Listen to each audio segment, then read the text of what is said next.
کتنے لوگ تھے جو ہمارے ساتھ چلتے ہوتے تھے؟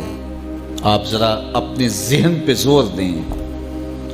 بچپن کے دوست، کلاس فیلوز، کاروباری ساتھی، گلی محلے کے لوگ، رشتہ دار، اعزاء و اقربا، آباء و اجداد، اور کتنے لوگ آپ کے مخالفین، معاندین، یہ ساری فہرست ذہن میں لائیں تو ایک دم خیال پڑتا ہے فلاں بھی چلا گیا، فلاں بھی چلا گیا۔ کوئی سال کے بعد اچانک کوئی بات یاد آتی ہے تو یاد آ جاتا ہے، کوئی 6 ماہ کے بعد یاد آتا ہے۔ کئی ایسے لوگ ہیں کہ سال ہا سال بعد یاد، ہاں وہ بھی ہوتا تھا۔ مٹی کا رزق بن گئے، قصہ پارینہ بن گئے۔ کہانی تو اتنی سی ہے نا، جو اکڑ اکڑ کے چلتے تھے آج وہ مٹی کا رزق بن گئے ہیں۔ جو اپنے بدن پہ چٹکی مٹی بھی نہیں پڑنے دیتے تھے آج ان کے کفن بھی تار تار ہو گئے۔ حضرت غوث اعظم فرماتے ہیں قبرستانوں میں جا کے دیکھو کیسے کیسے حسینوں کی مٹی خراب ہو رہی ہے۔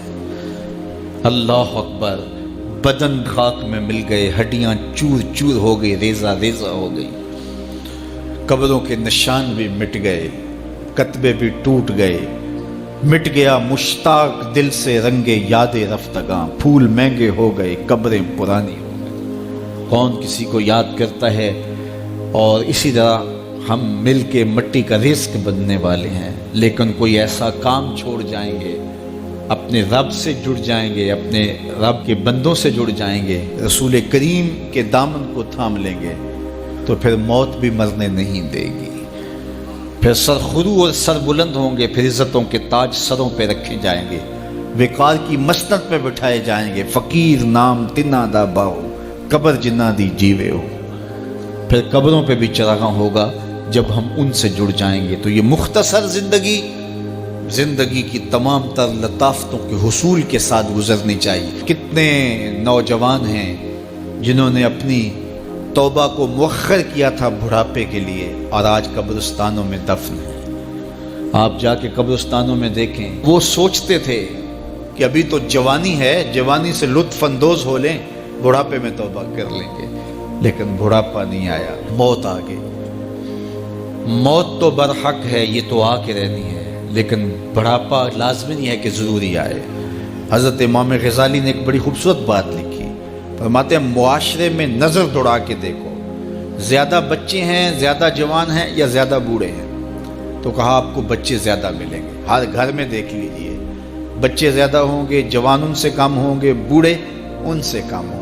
تو اگر بوڑھے تھوڑے ہیں، جوان زیادہ ہیں، تو غزالی فرماتے ہیں پھر بات سیدھی سیدھی ہے، بڑھاپے تک کوئی کوئی پہنچتا ہے، زیادہ جوانی میں چلے جاتے ہیں۔ اور کہا کہ اگر جوانوں سے بچے بھی زیادہ ہیں تو پھر اس کا مطلب بھی سیدھا سیدھا ہے کہ جوانی تک سارے نہیں پہنچتے، بہت بچپن میں چلے جاتے ہیں۔ غرہ کس پہ، ناز کس پہ، غرور کس پہ، تکبر کس پہ؟ تو یہ مختصر زندگی جو اللہ کی امانت ہے، اس کو اللہ کے نام پہ گزارو۔ جو بیت گئی وہ بیت گئی، وہ تو منہا ہو گئی زندگی سے۔ وہ مجھے رات سے کچھ لوگ میسج بھیج رہے ہیں، آپ کا پیدائش کا دن ہے، مبارک ہو، اللہ سب کو جزا دے۔ لیکن میں آج اپنی چھوٹی بیٹی کو بھی کہہ رہا تھا، وہ مجھے بولی کہ ابو آپ کو مبارک ہو۔ تو میں نے کہا کہ آپ ہاتھ اٹھا کے اللہ کی بارگاہ میں دعا کرو کہ اللہ آپ کے باپ کے 46 سال کے گناہ معاف کر دے۔ یہ تو زندگی گزر گئی ہے، 46 سال میرے ہاتھ سے نکل گئے ہیں، میں الٹا بھی لٹک جاؤں تو یہ میرے ہاتھ نہیں آ سکتے۔ اگر میں نے اچھے گزارے ہیں تو مجھے مبارک ہو، اگر قبول ہو گئے ہیں، اور اگر اچھے نہیں گزرے تو مجھے توبہ کرنی چاہیے، زندگی کی کوتاہیوں سے توبہ کرنی چاہیے۔ ہم سمجھتے ہیں ہم بڑے ہو رہے ہیں، حقیقت میں ہم چھوٹے ہو رہے ہیں۔ ہم اپنی زندگی کے اہداف طے کریں، زندگی کے مقاصد طے کریں، ساری زندگی اس کے گرد سفر کرنی چاہیے۔ کئی لوگ ساری زندگی گزار دیتے ہیں، ان کو ساری زندگی راستہ ہی نہیں ملتا کہ جانا کدھر ہے۔ وہ کیوں؟ وَأَضَلُّ السَّبِيلَ، اللہ فرماتا وہ بھٹکے ہوئے مسافر ہوتے ہیں۔